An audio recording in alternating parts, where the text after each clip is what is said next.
Scene one, Apple, take one.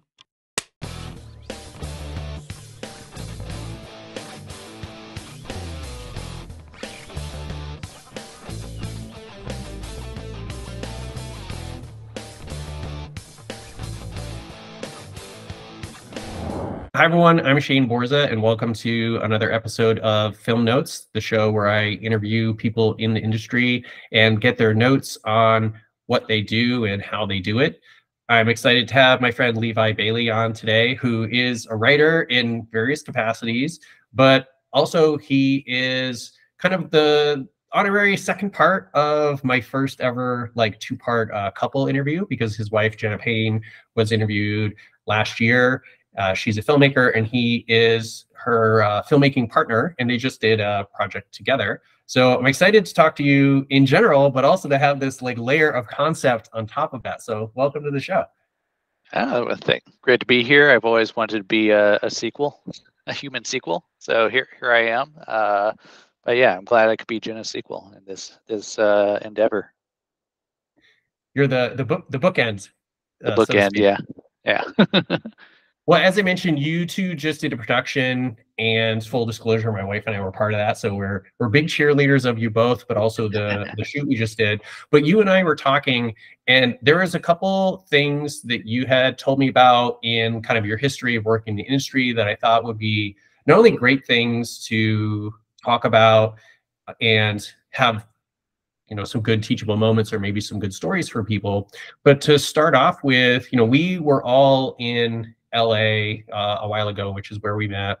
And you had started off going to, I think you went and then also worked for AFI. So let's just kind of start there as the way you began working in the industry, and then we can kind of, move forward to where we are now. Yeah, and it's kind of fascinating, right? Is especially when you go to tons of Q&As in Hollywood, is no one has the same story of how they got in, because there's just infinite entry points. For me, I went to the American Film Institute in screenwriting, and that was right after the kind of '08 crash that happened. And I was like, wow, I need to do something right now. I feel like it's going to be a hot minute before the society kind of levels out here. So I went to AFI screenwriting, did my time there, and then just which side note with that, I could probably talk for hours just about that AFI experience, but it was a fascinating experience, and just is one of those times where you get to be thrown into, I mean, this is most school experiences, but thrown into a group of like-minded people that are all there for one thing specifically, and all around the same level playing field, right? So it's not necessarily even when you end up working in the industry where you might be your first feature or whatever it is, and then you're working with people that have been working 30, 40 years. So there's a pecking order naturally. So it's a kind of refreshing experience there, and I've a good time to refine the craft, which is obvious with going to a film school. That's what you're there to do, right? But it is nice to just have nothing else in life interfering with just being able to read countless books about screenwriting, going back to books even from the 40s and 50s that they have in their library there, that where you realize, oh yeah, these things haven't really changed. We have different terminology for a lot of these beats and structures, but is still basically the same thing being taught even in the days of noir. And even in the days of just pulp fiction actually coming out in the 30s, 40s, right? But yeah, so it was a fascinating time, and I went from going to AFI to working in their admissions office in the couple years after I graduated there, which was also just a very fascinating experience in terms of getting. There's like only a few times in your life that you get to be on both ends of something, right? Like being employee and then boss at a job, or like being a son and a father, those sort of like things that it's so when you get to be on the other end, it's very uh enlightening to see have your whole perspective changed on something. And the admissions process there, being on the other side, you realize, and this is kind of the truth with every like film festival and like even like within the industry, and as far as it goes to like readers reading your scripts and whatever it is, but like you realize how much whimsy and chaos go into people's fates in that process, from just like when their interviews are during the day to like when their scripts were read by which readers that had whatever kind of preferences that they had for content itself. Like I knew readers there, they're just like, yeah, if someone puts in a rom-com, I'm just like not letting them in. So it's just like that type of like you just have no clue when you're you think from the outside there's probably like a really some sort of order that's been well established for at least decades going into like every part, but being on the other side you get to see that chaos, and in a lot of ways it becomes at least for me almost frees you up in some ways, because you realize like, oh yeah, it's all just every exchange you have is just like a little lottery ticket in the industry, and you just never know what's going to pay off down the road. I can parallel that a little bit. When I went to coaching school, I ended up getting hired by the school, and it was a little bit of a murky situation. And I didn't hear back, and after like a month, I had to be like, "So, what's going on with the job? Like, am I hired or not? Like, what?" And they're like, "Well, you haven't officially graduated, so we had to get legal involved because we've never hired a student before. Because if we hire you now, you will be both a student and an employee at the same time." But that too was very similar of going from student view of things to Yeah, then our kind of, you know, not faculty because I wasn't teaching, but part of the organization. yeah, Now, I did want to step back a little bit. Hopefully there's a lot of people listening to this and some of them may not even be in the industry. So tell me a little bit about, what is AFI hmm and why is it considered, well, I mean, I would consider it a prestigious place yeah. in film education, especially, but also in LA. And maybe talk a little bit about why you went there and also how you ended up working there. Yeah. Yeah. For those that aren't aware, the American AFI isn't just a emo band from the late '90s, early 2000s. But the American Film Institute, complete aside, I remember telling my friends at the time I got into AFI, and they were just they were all like, "What? Like they're having like tryouts or something? Like, are you going to play bass for them?" I'm like, "Oh no, we're on." Did not realize how out of touch you guys were with my life. So, but yeah, the American Film Institute is a perennial top 3 film school. They put out kind of arbitrary rankings every single year, and it's always AFI. They being, I think, Variety or Deadline, one of them, and it's always like AFI or USC is like the top film school.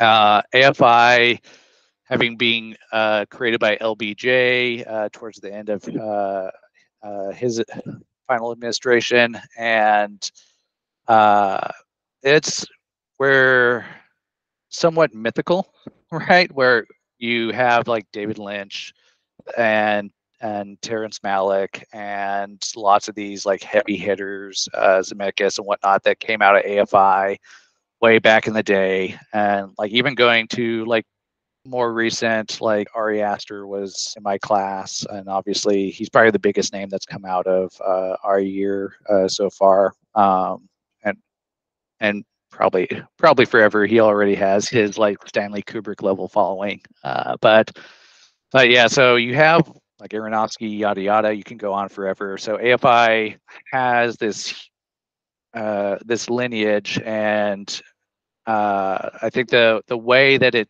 probably differs than some of the other film schools, but it is pretty similar, really. Like I know USC is a little more industry focused. AFI still has a certain independent spirit to it when it comes to the filmmaking, and that's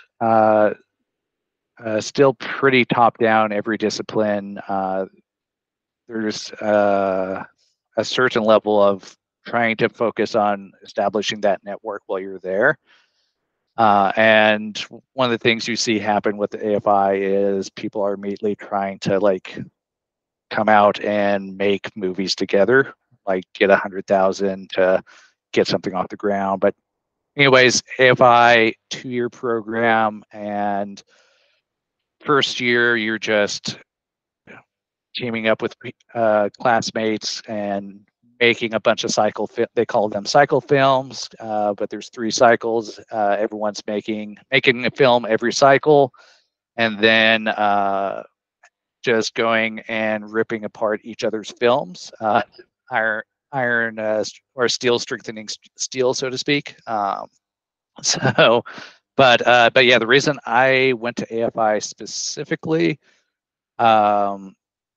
was one, the lineage I mentioned, and while I was going there, the faculty, unfortunately at this point, most of the faculty that I went there for have all passed away, but I managed to get them right at the tail end. But the faculty was just a legendary who's who at the time. Frank Pearson was one of my mentors there. For those that don't know, Frank Pearson was in charge of the Writers Guild for probably like a quarter or third of its existence. He was there for quite some time, and wrote Dog's Day Afternoon and a bunch of Academy Award winning films, kind of a legend coming out of the 70s. So you had him, like Del Reisman, who was story editor in Twilight Zone.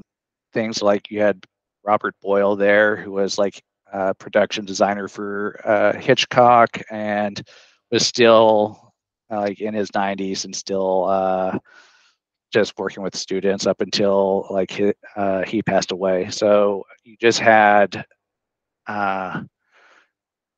being there at that time, you felt like this connection to like old Hollywood, right? And that is like kind of the enchanting thing. And I kind of told this anecdote to you, but like my first week there's like a thing where they're like, hey, we're going down to this bar, like David Lynch is going to be there. And I was like, oh, yeah, I thought people were joking about it. Then I like showed up and like, no, like David Lynch is like hanging out at the bar. And so there's just like a bunch of those moments. Like I ended up being Terrence Malick's assistant for a little bit after that. I know I'm covering a lot of ground here, but like there's just that's like the thing that was enchanting about it, was getting to go there and feeling like, oh, I have access to all this, like this sacred knowledge from like all these legends within the industry. But yeah, so that's what inspired me to go there. Yeah.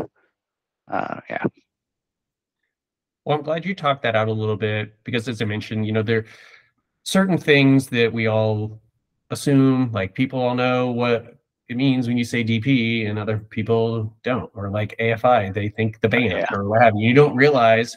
So, Yeah. trying to have people have a little bit more of a working knowledge about some of those things, but also to understand that as much as it's a huge like global industry, on the other hand, it is very much this like small town type of Yeah. thing where it becomes, who do you know, or how can you connect yourself to someone or something. And part of that is just being where people are. It's New Yeah. York City or LA or wherever. Yeah. But some of it is learning the craft, like you mentioned. And so let's talk about once you finished the school, then you're working there. What were you doing with your writing? How did you get started? We've Yeah. talked a little bit at the beginning about various writing, Yeah. things. So what has been the career? What Yeah. did writing become at the start or in the middle, or where are you now with it? Yeah. And I think my career trajectory so far was um, coming out of AFI, like the first 2 years, everyone was very hungry to get something made. So it was heavily focused on kind of continuing the relationships we had there, and like everyone's still working for free for the first couple of years out on each other's like pilots, or there's some features that had, but a lot of people were still making short films. I'll bring up Ari again just because he was still making a short film a year up until he was able to get on Hereditary. For those that don't know, Ari Aster, director and writer, Hereditary, Midsummer, etc., etc. Probably another film every couple years for the next 20 or 40 years. But point with that being like the first couple years, just trying to get something made because you just want to have calling cards to put out there, right? And be it a short film, or to, especially if you're a director, cinematographer, whatever it is, you just need to have something that you can show people. Writers, we have a little in some way easier slash more complicated because we just can send scripts to people. The bad news with that is like anyone can write a script and send, so there's millions of gatekeepers on that front. But yeah, so first couple years just trying to go purely independent route, making tons of like stuff for no money, just to get something made. And then after that, through one of my contacts at AFI, one of his friends worked in video games, so I wanted to actually get paid to write. So I love video games. Just love them probably way too much. That's been a lifelong balance there. But and some I always wanted to work in. So when found out like that had a connection there, immediately jumped on that. Ended up working on a bunch of video games in from which could be a whole episode unto itself, but from varying capacities, from just like actually developing the core story, like we did with the Evil Within franchise. Those that don't know, the Resident Evil creator, once he lost the Resident Evil franchise, moved on and created something called Evil Within. So we worked on that, we being the rest of the writers' room there. And then just like doing dialogue passes for games like Destiny, just random like, hey, there's this Italian video game company that has like a translation. This is probably most of the work I did. They have like broken translations for the English version, and we just need someone to like smooth it out and make it like flow and the dialogue actually work. And here's the constraints, because it has to be within a couple second, like the time codes are going to be the same for every single language, so you're going to have to just rephrase this in a way that fits these time constraints for an entire scene and do that for the whole video game. So there's like a whole bunch of like weird things you wouldn't even know about video game writing that you can do there. So I did that while at the same time trying to advance my kind of core aspirations at that time, which was just TV and screenwriting. So at the same time, I'm getting settled there. I managed to find like a junior manager and junior agent that because it is really hard as a writer. Like by the time someone becomes probably tons of differing points of view, but oftentimes by the time someone becomes a writer or agent, they already have a full Rolodex of clients by the time they get to that point. So it's a lot easier if you're able to find people that are more up and coming and hungry and wanting to build their own Rolodex and maybe just got out of the mailroom or still in the mailroom.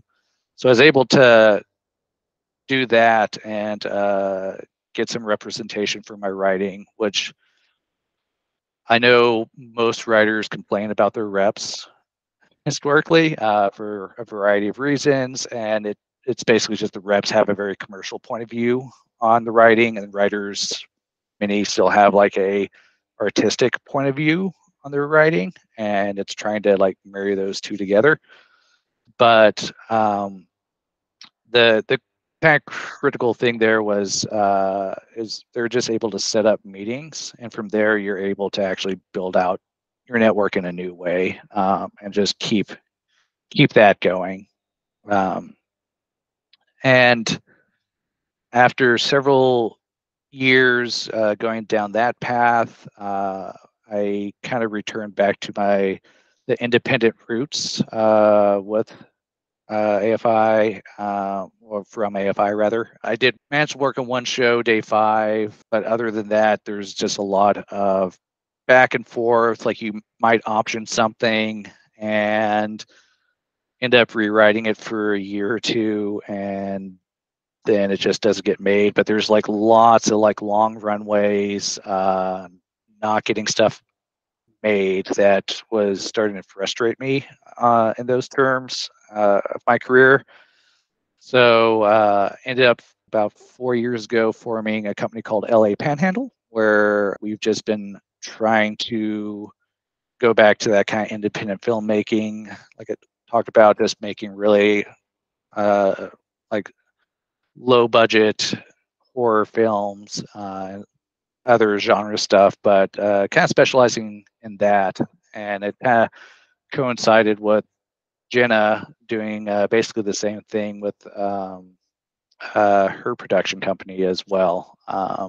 So we've been kind of running parallel paths there while also helping each other where we need to help one another, for be it like contacts or on the most recent thing with Jenna, just helping, being a gopher in every sense of the word on that shoot and helping produce where it needed to.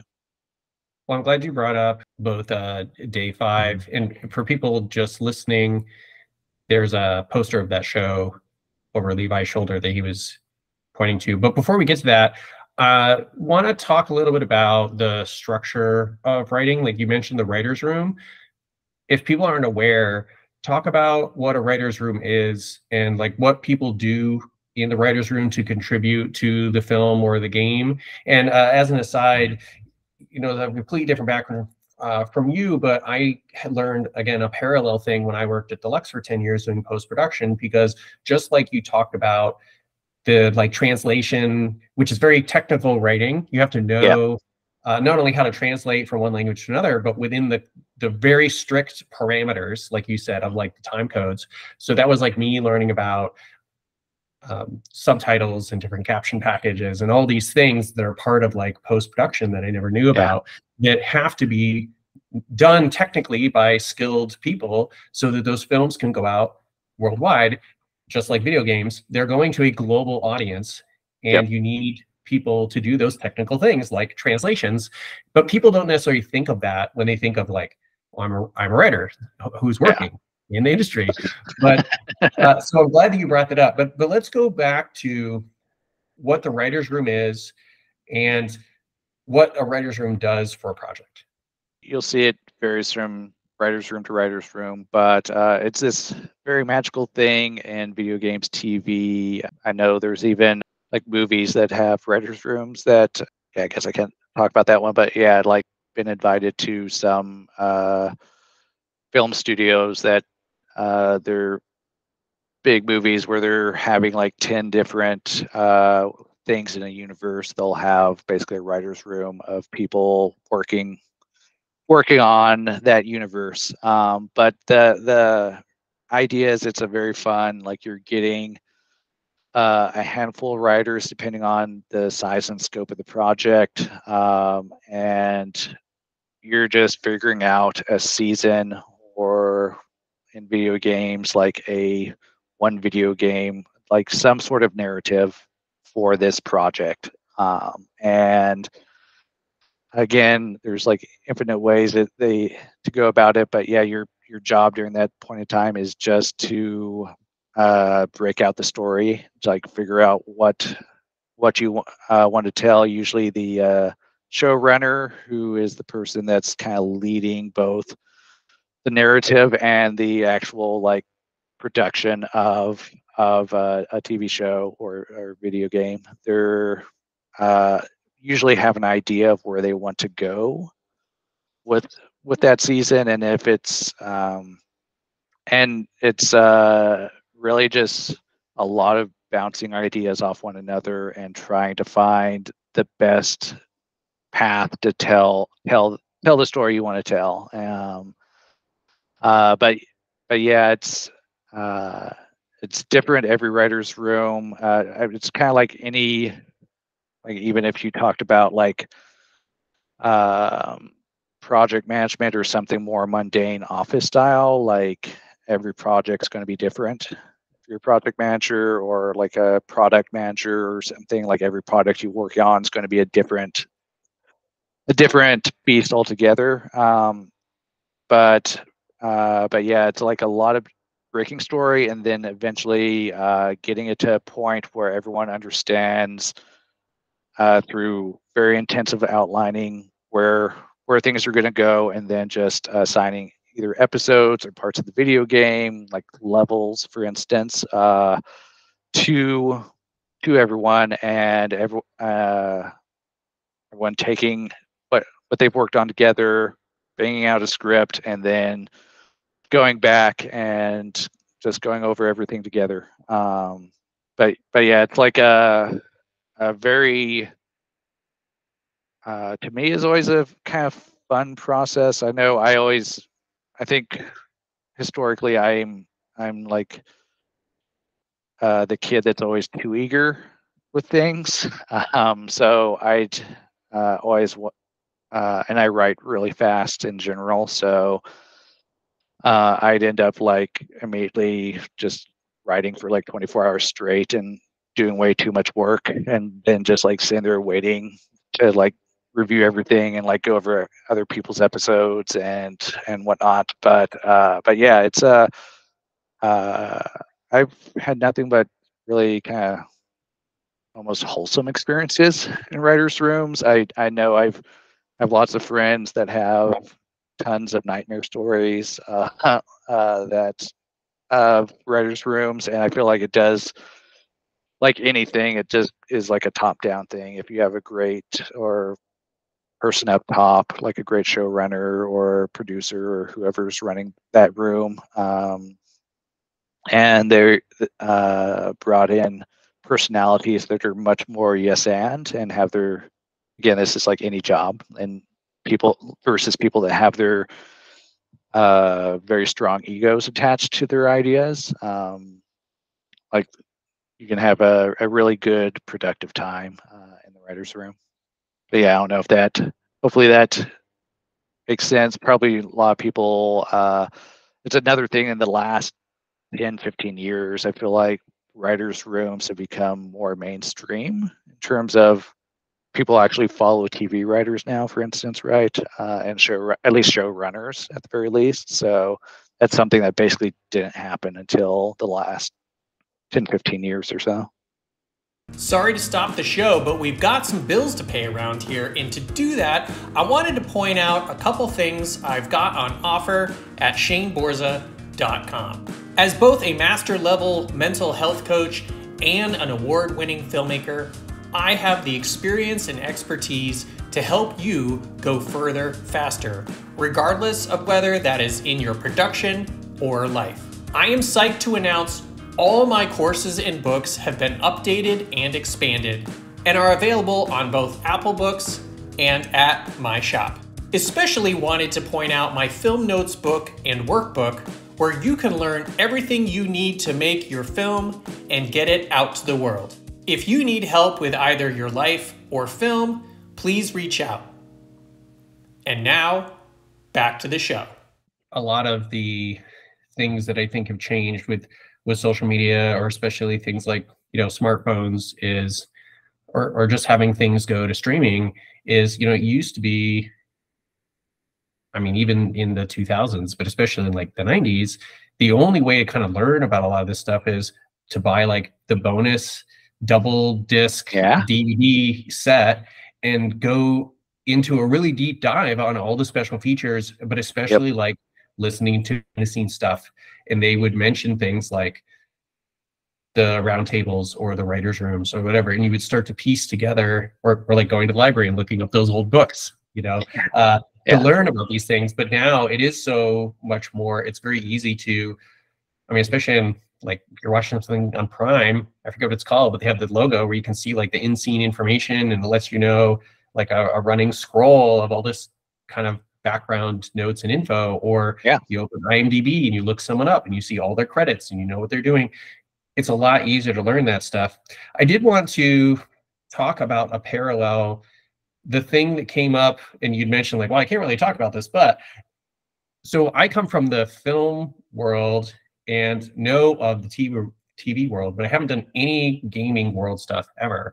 So the parallel I see between, like, Marvel has a big superhero franchise. So the writer's room is about, okay, we're telling the story of this particular film, which is in the context of this trilogy, which is in the context of the larger universe, which is similar to, in this TV show, we're writing episode 5, which is within the context of like season 2, which is the larger context of, hopefully this is a 10-season show. So I see the parallel there, and I think people would understand that. Of course, in the gaming world, there are huge franchises of video games with multiple, there's 5 games or 10 games or offshoots of games. So similarly, I'm sure we have to write the story in this particular game. But when you mentioned like the levels, I was like, I don't know how to parallel that, or how to do it within the franchise of larger games. So talk to me a little bit about the similarities and differences between writing like serial television, for instance, and gaming. How do those translate or not? So in some ways that's again, it kind of varies.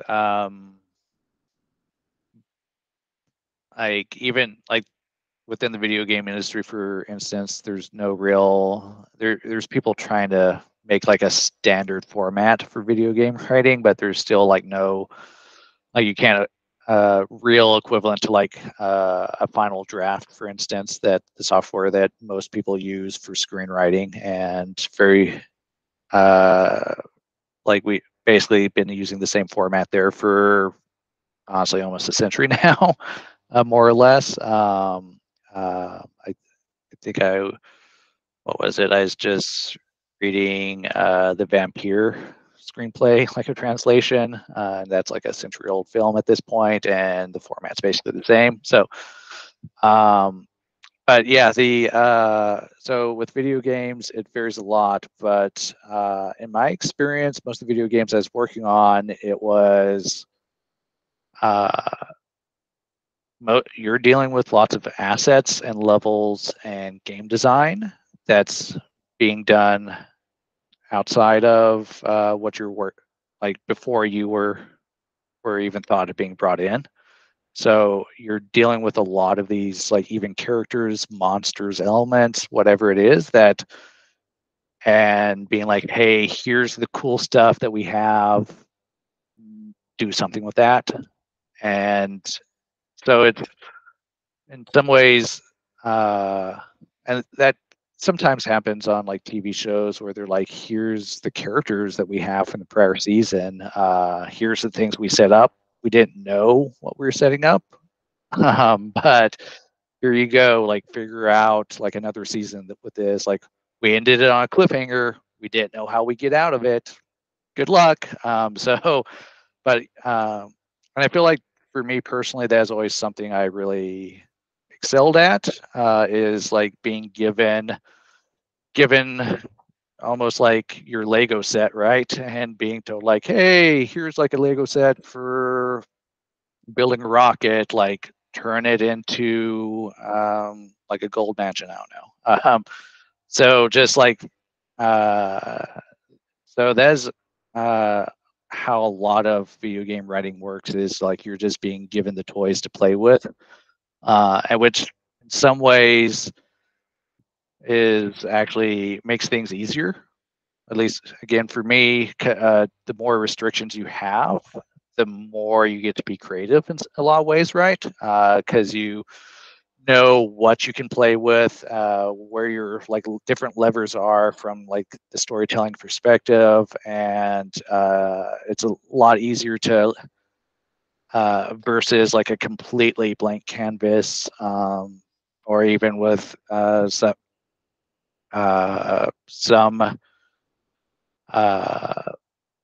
like the some of these things, they just have like a IP in the biggest sense, like it's a toy or something. Like one of the things I didn't talk about earlier was some toy that they want to build a universe around a bunch of toys, and it's like it wasn't even like GI Joe where there's prior IP or cartoons or something. It's just like, here's a toy kit, like make the Slinky movie.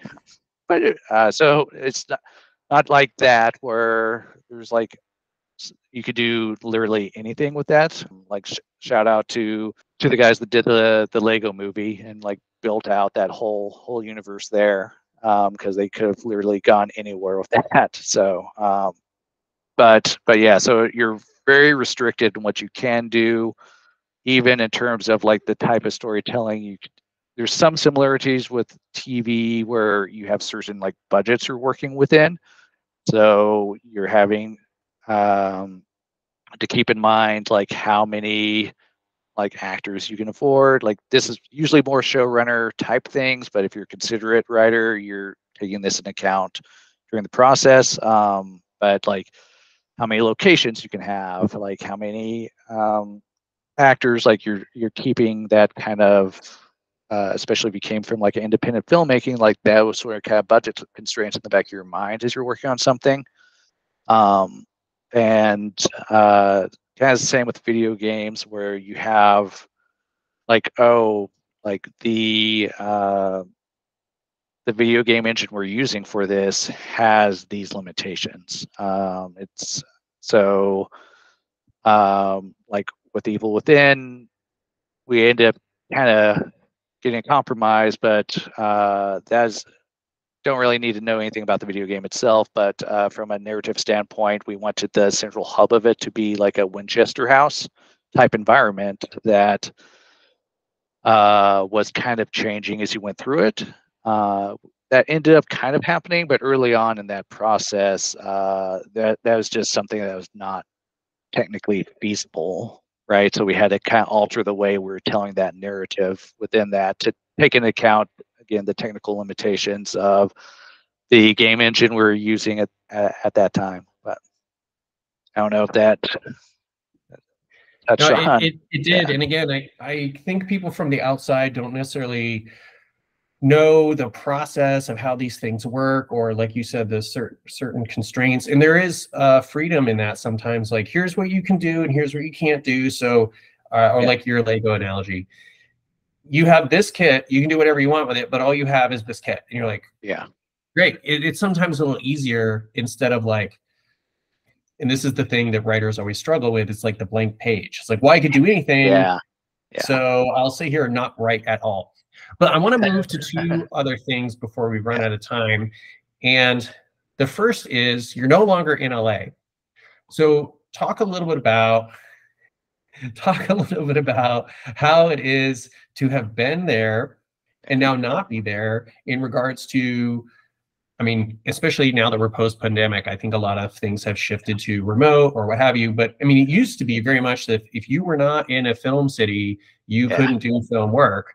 But especially being a writer, like you mentioned, as long as you can write, you can write. So how, if in any way, has the move out of LA helped or hindered or caused any pivots for you? Yeah. In some ways, so here's, get this out of the way up front, but like, you can never replace fate. By that I mean, like, the key advantage of being in LA, New York, is you go out to a bar and you don't know who you're going to meet. And it's in some ways a hindrance because there's like an undercurrent of networking in every conversation that's going on. But you never know how you're going to expand your network. I currently live in a small town in Texas, and like, I'm not going to go to the grocery store I don't know, Taylor Sheridan's out here, so maybe I'll run into Taylor Sheridan. But for the most part, like outside of that, probably not going to like run into anyone that will expand my like network, so to speak. So that is something like just inherently you lose when you move out of those like centers. The question is like, how do you replace that, or like, what do you still gain being outside?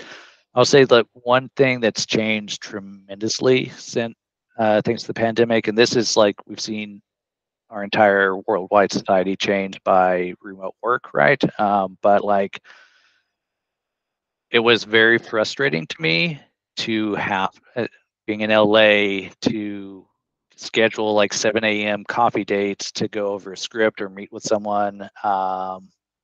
And they're like on the other side of LA, and you're having to drive through like 2 hours of like kind of rush hour traffic before you start your like workday even, right? Because you're always trying to make it convenient with the people that you're meeting with in those scenarios. And I remember at the time being like, why aren't we just having Zoom meetings for this? This is nuts that I'm having to do like no joke, like 3 hour round trip journeys to like have a 30-minute like coffee date. So like those still exist within LA, obviously. People are still like meeting up and hiking through Runyon Canyon to discuss scripts, but but it's become much more expected and easy to just like hop on a Zoom call with whoever in the industry. And in my experience, it's been very industry wide. Just hit even things as simple as like hitting someone up on LinkedIn and then having like a quick 15-minute chat to feel each other out and figure out like if you want to work with each other or like what's going on, right? So that's something that was very just did not exist. It existed technically, but just people were not there psychologically before now. So that's like a huge change, and to me, it like advantage, and has been what's made it easier for me to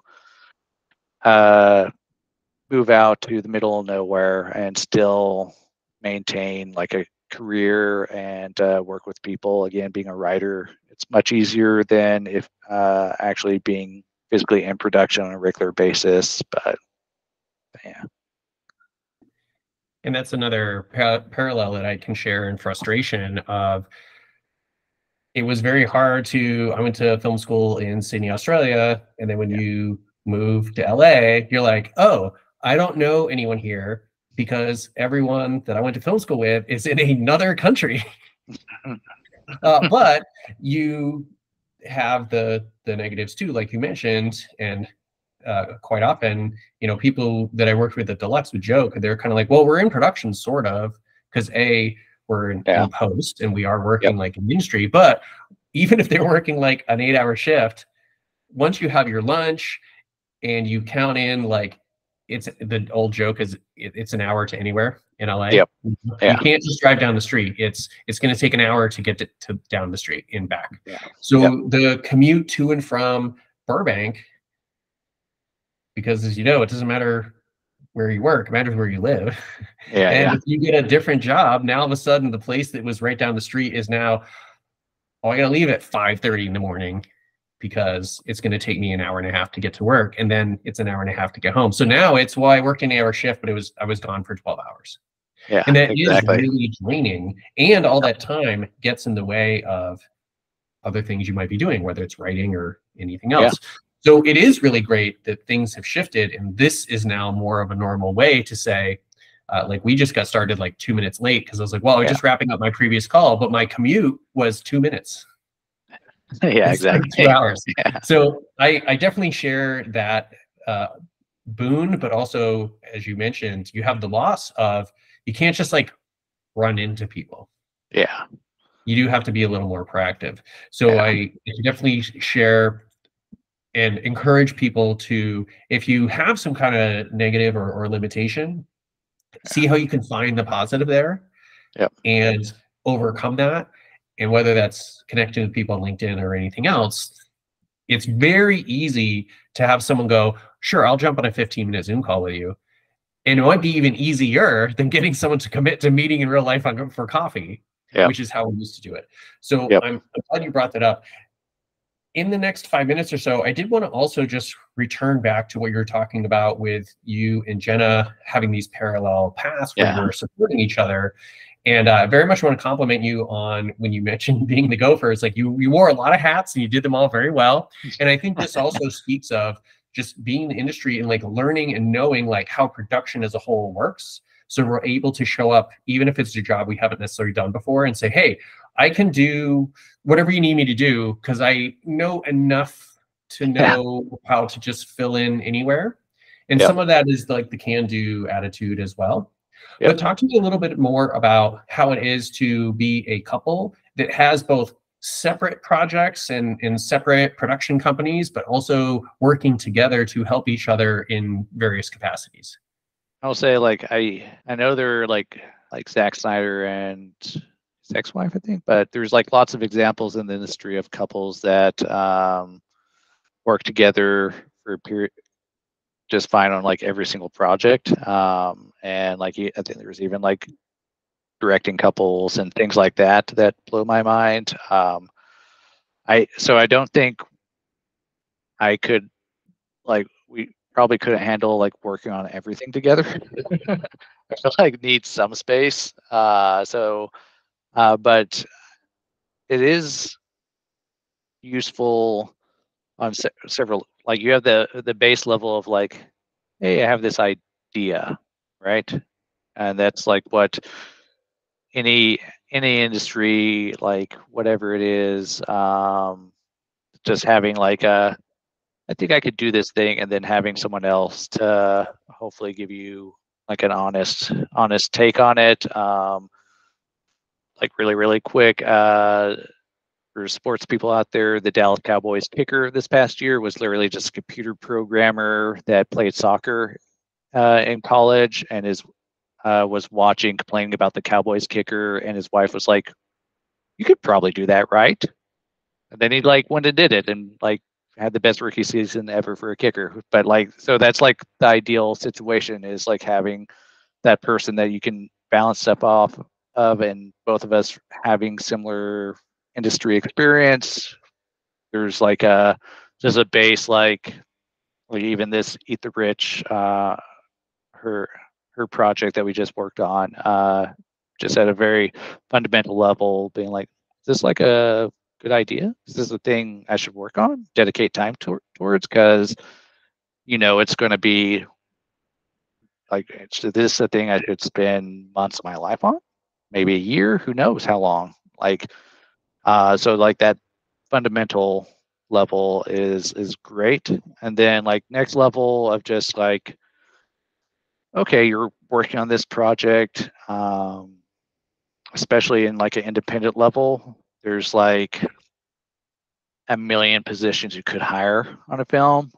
What are the ones, at least from my point of view, it's like, what are the ones I can help with her project? It was like, oh, she had very specific, like it involved a spell that was of some sort. So it's like, oh, well, I happen to be kind of an expert on magic. I have a vast knowledge of like like ancient Akkadian magic. It's like one of those things that I just happen to know, and I've researched for my own benefit, so I can like come fill in those type of parts for that that process. So it's great to have kind of a free resource to fill in those gaps that even if it's just like a kind of kind of advisory type role, just having them bring their skills that would normally cost a crap ton of money and help you out a little bit there. And then like the kind of final level of that is what we already kind of discussed, but yeah, just helping with that actual like final level of producing or like filling in those gaps, just, even if it's just being like a second set of eyes on like emails that are going out to people, right? Like there's just no replacing that, and like having someone on the same page as you in those endeavors just goes so far. And if nothing else, it's giving you like, or at least me, it gives me extra like confidence in anything, right? Like just having that support and as you embark on, because anything regarding film, it's always like kind of an insane endeavor. So just having that extra support there. But to piggyback on that a little bit, that's one of the other parallels I wanted to ask you about, because my wife Joyce and I are production partners, and like I know how that works for me, but you know, how does it work for another couple? Because you know, I don't know Zack Snyder and his wife, and I don't know Christopher Nolan and his wife, but I know that they do all their productions together. Yeah. And you're right, it can be very helpful to have that in-house partner, because it's so easy to say, oh, at dinner, let's sit down and talk this out. Or while we're in the car going to the grocery store, let's talk this out. Like yep. You have a lot of time, but yep. To your point, you also have the doubling of the strengths and skill sets, because just like in any partnership, somebody's better at something than somebody else, or yep. They can do something that you can't, and vice versa. So now all of a sudden you're like, oh, well, together we can do all these things that might be very costly or difficult for me to do on my own. Yeah. So I'm glad you talked that out a little bit. I did want to ask you, with the show being Film Notes, what might be some of your notes for people who might be interested in writing in any of the capacities you talked about, as well as some notes you might have for people to work with someone like yourself who is a writer? For any up-and-comers, it really is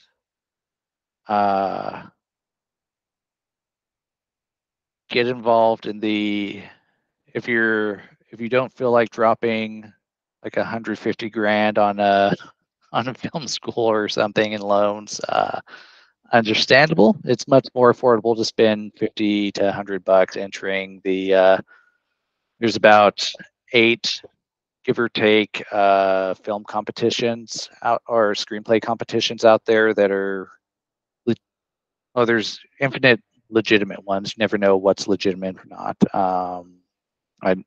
Someone I know that got their career started, they entered like a Serbian film screenplay competition that ended up being judged by a who's who in the industry that happened to be wanting to make films in Serbia. So you never know, but there's like, if you just like Google screenplay competitions that are worth it, I'm sure like the same 8 competitions are going to come up in every single list. Highly recommend entering those. There's communities built around those.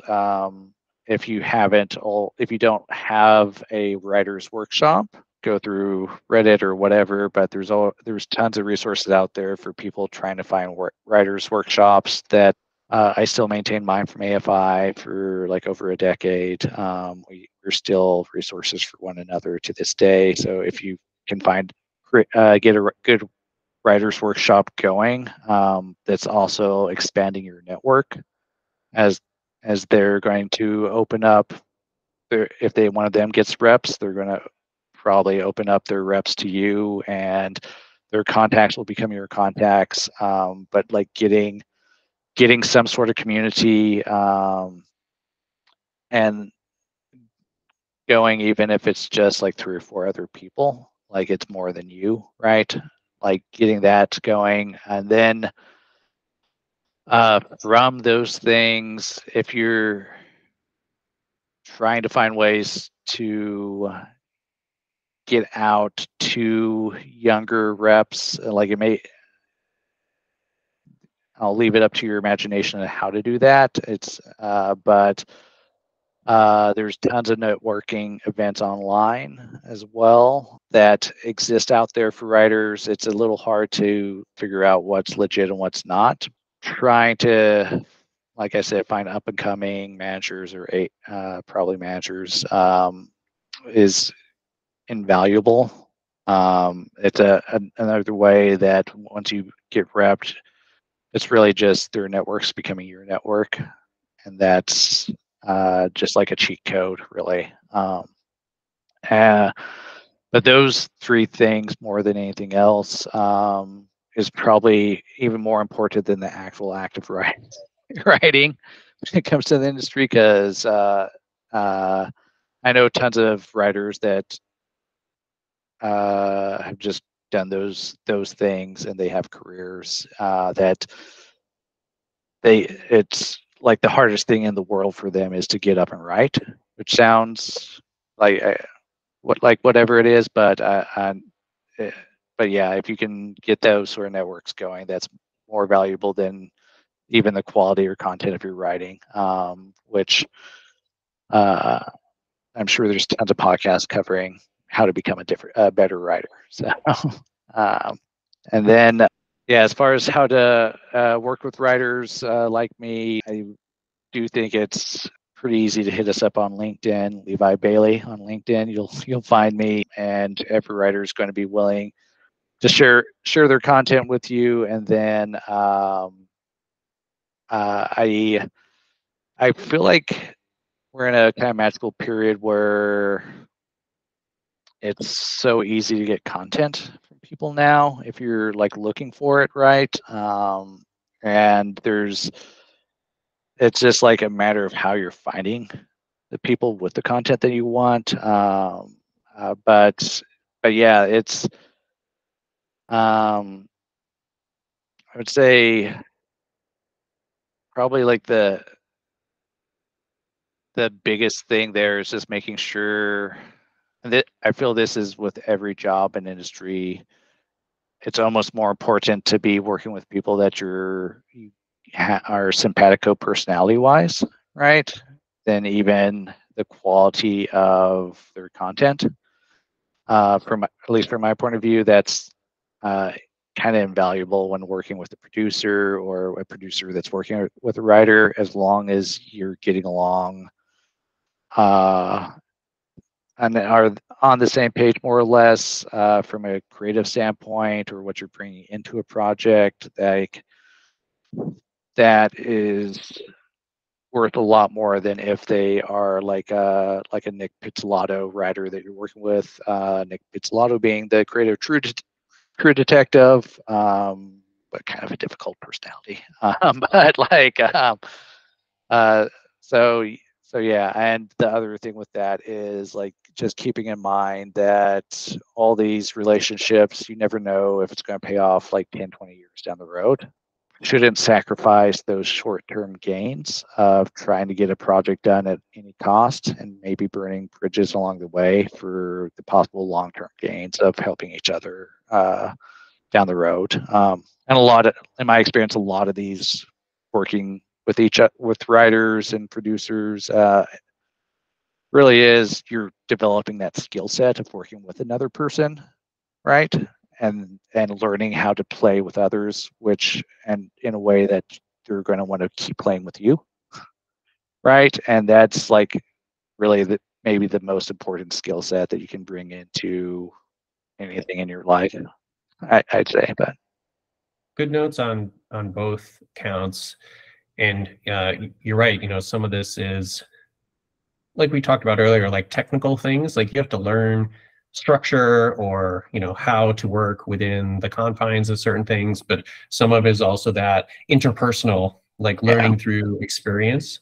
So I'm glad you talked a little bit about both of those.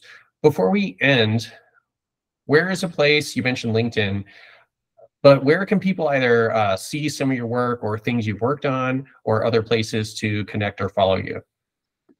Yeah, so again, you can find me on LinkedIn. I know it's a very pedestrian way to say contact me, but yeah, LinkedIn, it's kind of douchey thing to be like IMDb me. There's a very infamous person in LA that their license plate is IMDb me. But yeah, like most of my video games I worked on, and Day 5, unfortunately the streaming service that was on just shut down, but Rooster Teeth, RIP. But yeah, if you IMDb me, you'll find a lot of my stuff. And then our LA Panhandle website is in a transition phase, but in the future, LA Panhandle is my production company. And feel free to look us up. We should have some pretty fun stuff coming out in this next year. Well, I'm psyched to have you on the show, as well as to broadcast you and some of your work a little more. So thanks for everyone for watching. As a reminder, this show comes out the first Monday of every month on YouTube. So if you're listening to this and you'd like to watch the show and actually see the guest and some of the visuals that we put in the edit, then go to YouTube and look it up. If you'd like to share the podcast, it also comes out monthly and is on all the streaming platforms. I know sometimes it's easier to listen, but it is fun to see everybody's face. So regardless of how you get the show, please like, subscribe, and share, and we'll see you on the next episode. Thanks for watching. If you'd like to support the show, please click on the link below. You can also contact me at my website if you have any questions about filmmaking or anything else. Off to the side, you'll see a couple of my books, Film Notes and the Film Notes Workbook. I encourage you to check those out if you'd like to learn more about filmmaking. See you in the next episode. Scene 1, Apple, take 1.